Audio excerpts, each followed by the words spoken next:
உன்னை இந்த ஜனத்துக்கு எதிரே அரணான வெண்கல அலங்கமாக்குவேன். அவர்கள் உனக்கு விரோதமாக யுத்தம் பண்ணுவார்கள், ஆனாலும் உன்னை மேற்கொள்ள மாட்டார்கள்.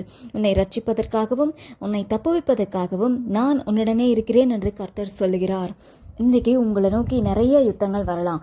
ஆண்டவர் சொல்லியிருக்காரு, எதிரியே இருக்க மாட்டாங்க. அப்படி ஆண்டவர் சொல்லலை, எதிரிகள் இருப்பாருங்க, யுத்தத்துக்கு வருவாங்க, ஆனால் உன்னை மேற்கொள்ள மாட்டார்கள் அப்படின்னு சொல்லியிருக்காரு.